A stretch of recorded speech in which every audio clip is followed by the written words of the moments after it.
সুপ্রিয় চাকরি প্রত্যাশী, ম্যাথ ক্র্যাকের পক্ষ থেকে সবাইকে জানাই শুভেচ্ছা ও সালাম।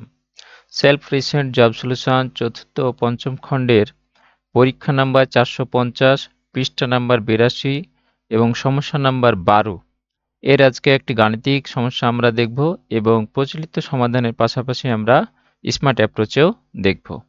তো বইটিতে যেভাবে সলিউশন দেওয়া আছে প্রথমে আমরা সেটা একটু দেখব, এরপরে আমরা স্মার্ট পদ্ধতিতে কিভাবে দ্রুত করা যায় সে বিষয়ে আলোচনা করব। তো দেখেন প্রশ্নে কি বলা হয়েছে যে ক ও খ এর আয়ের অনুপাত 3:4 এবং ব্যয়ের অনুপাত 4:5। যদি ক এর সঞ্চয় তার আয়ের 0.25 অংশ হয় তাহলে তাদের সঞ্চয়ের অনুপাত নির্ণয় করুন। অর্থাৎ ক ও খ এর আয়ের অনুপাত দেওয়া আছে এবং ব্যয়ের অনুপাত দেওয়া আছে এবং বলা হয়েছে ক এর যে সঞ্চয় সেটা হচ্ছে 0.25। অর্থাৎ এখন আমরা যদি ধরে নিই যে করিমের আয় 3 ক এবং রহিমের আয় 4 ক। এখন আমরা এখানে রহিম এবং করিম একটা নাম ধরে নিয়েছি। তো এইভাবে দেখেন যে সলিউশনটি করতে গিয়ে অনেক বড় একটা ক্যালকুলেশন চলে আসছে, যা পরীক্ষার হলে করতে গিয়েও অনেক সময় নষ্ট হবে। তো আজকে আমরা দেখি কিভাবে আমরা এই সলিউশনটা আপনারা বইও পাবেন এবং এখানেও আপনারা ভিডিওটি পজ করে নিয়ে দেখতে পারেন যে কিভাবে সলিউশনটি করে দেওয়া হয়েছে। তো আমরা কথা না বাড়িয়ে একটু স্মার্ট অ্যাপ্রোচে দেখি। তাহলে প্রশ্নে বলা হয়েছিল ক ও খ এর আয়ের অনুপাত 3:4 এবং ব্যয়ের অনুপাত 4:5। যদি ক এর সঞ্চয় তার আয়ের 0.25 অংশ হয় তাদের সঞ্চয়ের অনুপাত নির্ণয় করুন। ধরি ক ও খ এর আয়ের অনুপাত 3x এবং 4x এবং ক ও খ এর ব্যয়ের অনুপাত 4y অনুপাত 5y। এখন দেখেন যেহেতু প্রশ্নে দেওয়া হয়েছে যে সঞ্চয় মানে ক এর যে সঞ্চয় সেটা হচ্ছে 0.25, তো 0.25কে আমরা ভগ্নাংশ যদি পরিপূর্ণ করে এখানে লিখি তাহলে দেখতে পাচ্ছি আমরা যে এখানে পয়েন্টটা উঠে যাবে এবং 25 যদি থাকে এবং কি 100 হয়ে যায়। অর্থাৎ এটাকে ক্যালকুলেট করলে 1/4 হয়। তো এটা আমরা রাখি তাহলে। তাহলে এখন বলা হয়েছে যে সঞ্চয় বলতে আমরা কি বুঝি, আয় থেকে ব্যয় বিয়োগ করলে সেটা আমার কি হয়, সঞ্চয় হয়। আর সেই সঞ্চয়টা হচ্ছে আয়ের 4/1 অংশ। তাহলে আমরা প্রশ্ন মতে বলতে পারি যে আমার আয় হচ্ছে 3x, ব্যয় হচ্ছে আমার 4y। তাহলে 3x থেকে 4y বাদ দিলে আমার কি হবে, সঞ্চয় হবে। এবং সঞ্চয়ের পরিমাণটা কত, আয়ের 4/1 ভাগ। আয় ছিল আমার 3x, তাই এর 4/1 ভাগ করেছি। এখন এই 4 নিচে আছে, তাহলে এই বাম পাশে কি হলো, গুণ হয়ে গেল এবং এই 3x এ পাশে থাকলো। এখন ক্যালকুলেট করলে আমরা কি হয়, 3×4 = 12x এবং 4×4 = 16y। এদিকে 3x থেকে গেল। এখন এই 3x কে আমরা যদি বাম পাশে নিয়ে আসি তাহলে বিয়োগ হয়ে যাবে। তাহলে 12 থেকে 3 বাদ দিলে কত, 9, তার মানে হচ্ছে কি 9x এবং এদিকে 16কে আমরা যদি ডান পাশে নিয়ে যাই তাহলে কি যোগ হয়ে যাবে, তাহলে 16y।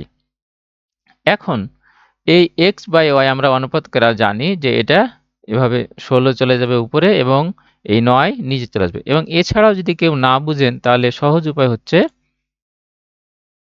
যে লক্ষ্য করেন যে এখানে আমার x এর সাথে কি আছে, 9 আছে, তাহলে x এর বিপরীত হয়ে যাবে কি এই 16।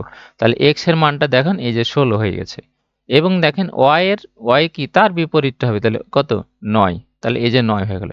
এখন দেখেন x এবং y এর মান আমরা জেনে গেছি, যেহেতু আমরা ধরে নিয়েছিলাম ক ও খ এর আয়ের অনুপাত 3x এবং 4x। তাহলে ক এর আমরা কি x এর মান যদি বসাই তাহলে x এর মান 16, তাহলে 3×16 = 48 এবং খ এর আয় হচ্ছে কি 4x, তাহলে কি x এর মান আমরা জানি 16, তাহলে 4×16 = 64। ঠিক তেমনটা যদি আমরা দেখি যে ব্যয়ের অনুপাত, তো আমরা ব্যয়ের জানি যে 4y ধরেছিলাম, তাহলে y এর মান জানি 9, তাহলে কত, 4×9 কত, 36 এবং খ এর ব্যয় হচ্ছে কি 5y, তার মানে কি 5×9 কত, 45। এখন আমরা জানি যে আয় থেকে ব্যয় বাদ দিলে কি হয়, সঞ্চয় হয়। তাহলে ক এর আয় হচ্ছে 48 এবং তার ব্যয় হচ্ছে 36, তাহলে আমার তার সঞ্চয় কত, 12। অপরপক্ষে খ এর আয় হচ্ছে 64 এবং তার ব্যয় হচ্ছে 45, তাহলে ব্যয় বিয়োগ করলে 19। তাহলে এই প্রশ্নের উত্তর হচ্ছে ক ও খ এর সঞ্চয়ের অনুপাত হচ্ছে 12:9 19। এইভাবে দ্রুত করে ফেলতে পারেন।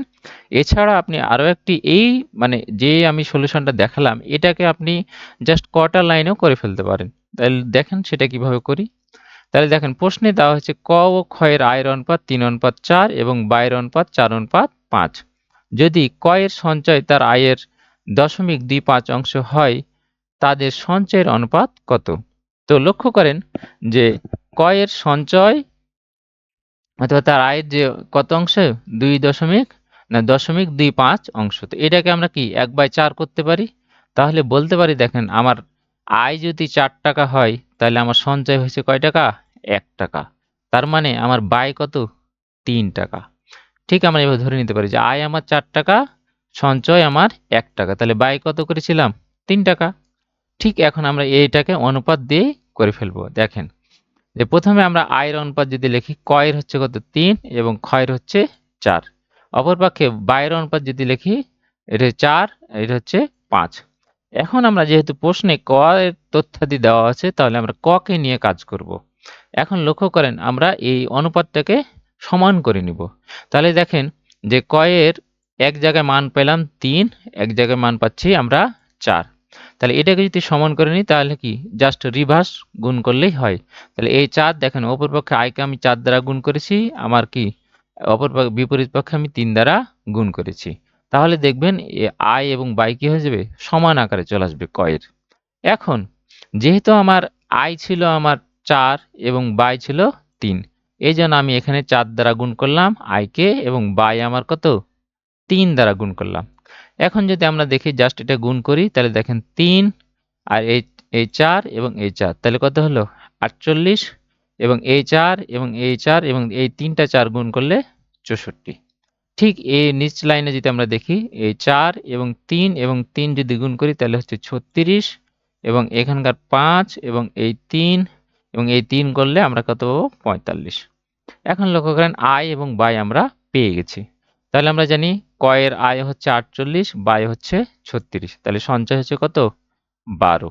ঠিক অপরপক্ষে খ এর হচ্ছে আয় 64 এবং তার ব্যয় হচ্ছে 45। তাহলে বিয়োগ করলে 19। ঠিক এইভাবে সুন্দরভাবে আপনি অল্প সময়ে করে ফেলতে পারবেন। তো এরকম আরও ভিডিও পেতে আমাদের ফেসবুক পেজ ম্যাথ ক্র্যাক এবং গ্রুপ ম্যাথ ক্র্যাক একই নামে আছে। সবাইকে যুক্ত হওয়ার অনুরোধ রইল। আল্লাহ হাফেজ।